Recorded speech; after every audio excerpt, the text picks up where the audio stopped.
कहानी है रामपुर गांव की, जहां के मर्द महिलाओं को हमेशा नीचा दिखाने की कोशिश में रहते।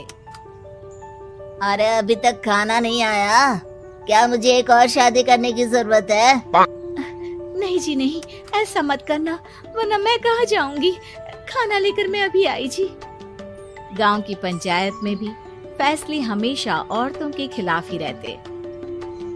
मैं जो फैसला सुनाता हूँ वो भगवान की आज्ञा होती है। इस लड़के ने अपने मन से शादी करके अच्छा नहीं किया। लड़के को घर भेज दो और इसकी शादी इसकी जाति की किसी लड़के से करवा दो, लेकिन ये लड़की, इसे तो गांव के बाहर निकाल दो। नहीं नहीं जमींदार साहब, ये क्या बोल रहे हैं? ऐसा नहीं हो सकता। मेरी बेटी मासूम है, इसे अच्छे बुरे की समझ नहीं है। अरे कहाँ जाएगी ये बेचारी? कहाँ जाएगी? इतनी चिंता है तो पूरे परिवार का गांव निकाला कर देते हैं। बेचारे पूरे बसे बसाए परिवार को गांव छोड़ना पड़ता है। चाहे जो हो, अगर बेटियों को कंट्रोल नहीं कर सकते तो गांव में रहने का कोई मतलब नहीं है। यहाँ औरतों को दब कर रहना होगा। कोई भी अपने हिसाब से कुछ नहीं कर सकता, सब ईश्वर की मर्जी से ही होगा। तभी गांव का एक आदमी दौड़ा दौड़ा आता है। सरपंच साहब, जमींदार साहब, वो कालिया है ना, उसकी बेटी पढ़ने के लिए शहर जा रही है। अच्छा, ये कब हो गया? और कालिया की हिम्मत कैसे हो गई ऐसा करने की? लेकर आओ उसे और उसकी बेटी को। बस फिर क्या था, हाजिर हो जाते हैं कालिया और उसकी बेटी सरपंच के सामने। अरे कालिया, ये क्या सुनने में आ रहा है? बेटी को इंजीनियर बना रहा है तू? और ये बता, गांव में तो स्कूल नहीं है, फिर कहां से इतनी क्लास पास कर गई तेरी बेटी? राधा, जो कि कालिया की बेटी है, उसे लगता है कि सरपंच उसकी तारीफ कर रहे हैं। सरपंच जी, मैंने ऑनलाइन पढ़ाई की है, डिस्टेंस लर्निंग से। सभी में मैंने अच्छे नंबर पाए हैं, जिसे देखते हुए शहर की इंजीनियरिंग कॉलेज में मुझे स्कॉलरशिप मिली है। वाह जी वाह, क्या होती है ये? पहले तो ये बताओ, फिर आगे की बात करते हैं। पूरा गांव राधा की बात सुन रहा था और राधा बोलती जा रही थी। तो ऐसे मैं फ्री में एक अच्छी शिक्षा लेकर गांव में जो कुछ परेशानियां हैं, जैसे बिजली, पानी और इंटरनेट जैसी समस्याओं के लिए काम करूंगी। मैं गांव को शहर से जोड़ने के लिए पुल का निर्माण करवाने का प्रस्ताव रखूंगी। मुझे पूरी उम्मीद है कि जल्द ही हमारा गांव भी तरक्की की राह पर चल पड़ेगा। राधा की बात सुनकर सारे गांव वाले ताली बजाने लगते हैं। सरपंच को समझ नहीं आता कि वो क्या करे। चुप रह नादान लड़की, गांव के खिलाफ जाने के लिए तुझे गांव से बेदखल कर दिया जाएगा, वो भी पूरे परिवार के साथ। और हाँ, अगर ठीक से गांव में रहना चाहती है तो ये पढ़ाई लिखाई छोड़ दे। हम तेरे लिए गांव का कोई होनहार लड़का देखेंगे। तभी गांव का एक आदमी बोल पड़ता है। अरे नहीं नहीं सरपंच जी, राधा बिटिया जो बता रही है, अगर वैसा हो जाए तो हम लोगों को पैसा कमाने के लिए बाहर नहीं जाना पड़ेगा। हाँ जी, और ना ही कोसों दूर पानी के लिए भटकना पड़ेगा। हमारे बच्चे भी अच्छी पढ़ाई कर सकेंगे और आगे बढ़ेंगे, ना कि हमारी तरह खेती करते बैठेंगे। क्यों गांव वालों, राधा बिटिया का साथ देना चाहिए ना। सरपंच देखता है कि गांव राधा के साथ है तो वो चुप हो जाता है। वो घर आकर अपने सलाहकार से बात करता है, जो बहुत ही चालाक किस्म का इंसान होता है। अरे सरपंच साहब, आपको बहुत ही होशियारी से काम लेना पड़ेगा। एक बार गांव तरक्की कर गया, यहाँ के बालक पढ़ लिए तो कोई ना पूछेगा आपको। और फिर ये जो बेटा और बेटी है ना आपके, इनको भी आम लोगों की तरह ही जीवन जीना होगा। हाँ, लेकिन करे तो क्या करे?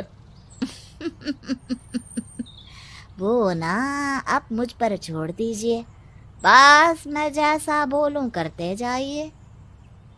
अगले रोज सुबह जब गांव वाले सोकर उठते हैं तो राधा के घर के बाहर और साथ ही वो लोग जिन्होंने राधा का सपोर्ट किया था, उनके घर के आगे लाल रंग से कल आऊंगी लिखा होता है। कल आऊंगी, यह क्या होता है? अरे यह तो खून से लिखा है, लगता है कोई भूत प्रेत या चुड़ैल का साया है। चलो सरपंच जी के पास चलते हैं। सभी सरपंच के पास जाकर उसे सारी बात बताते हैं। अरे ये तो बड़ी मुश्किल की बात है। चलो मैं एक बाबा को जानता हूँ, उन्हें बुला लेता हूँ। सरपंच बाबा को लेकर गांव के घर के बाहर जाता है। ओहो, तो ये वो चुड़ैल है जो उन लोगों को निशाना बनाते हैं जो गांव को बदलने का सपना देखते हैं। वो गांव को ऐसे ही संपन्न देखना चाहती है। वो नहीं चाहती कि कोई बाहरी यहाँ का कायाकल्प करे। क्या तुम लोगों में से किसी ने गांव को बदलने की सोच रखी है? तभी राधा की माँ रोते रोते आती है। मेरी राधा घर से गायब हो गई है। अरे कोई तो बचाओ, मेरी बच्ची कहाँ गई?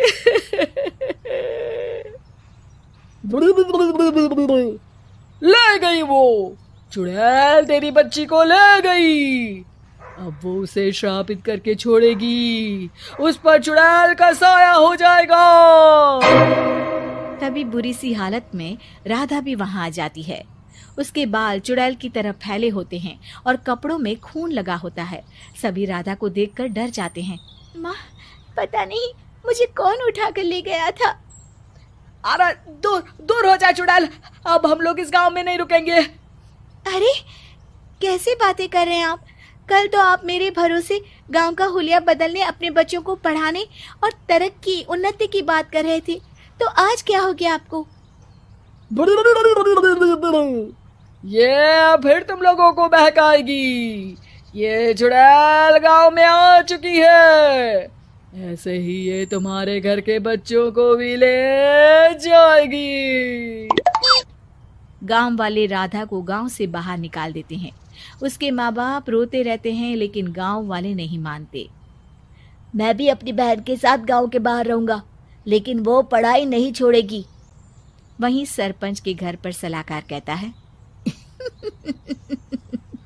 देखा, सांप भी मर गया और लाठी भी नहीं टूटी।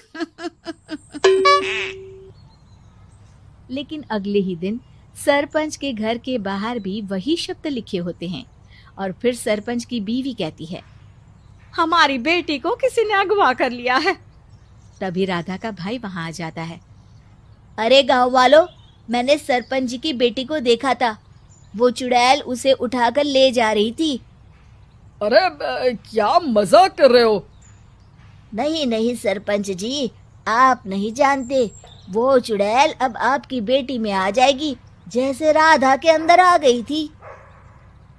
तभी सरपंच की बेटी वैसी ही हालत में वहां आती है जैसे राधा आई थी। पापा, पता नहीं कैसे मैं गायब हो गई थी। चुड़ैल, इसके अंदर भी चुड़ैल का साया है, मारो इसे। अरे नहीं नहीं, इसे भी राधा के पास गांव के बाहर ही भेज दो। अरे चुप रहो, मेरी बेटी कहीं नहीं जाएगी और चुड़ैल वुड़ैल कुछ नहीं होता है। अरे कैसे बात कर रहे हो सरपंच जी?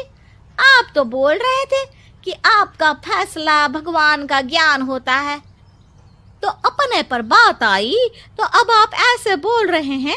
अरे ना ना ना, आपको अपनी बेटी को त्यागना ही होगा। अरे बुलाओ बाबा को। राधा का भाई बाबा को ले आता है, जिसे अब गांव वालों के डर के कारण सच बोलना पड़ता है। मैं कोई बाबा नहीं हूँ, मैं तो मोची था। ये सलाहकार महोदय ने मुझे कहा था एक्टिंग करने को। वो मुझे पैसे देने वाले हैं। अब मुझे माफ कर दो। गलती हो गई, मुझे माफ कर दो। तभी वहां राधा आ जाती है। देखा सरपंच जी, जब गांव के बच्चे साक्षर होंगे तो आप जैसे लोगों की चालाकी नहीं चलेगी।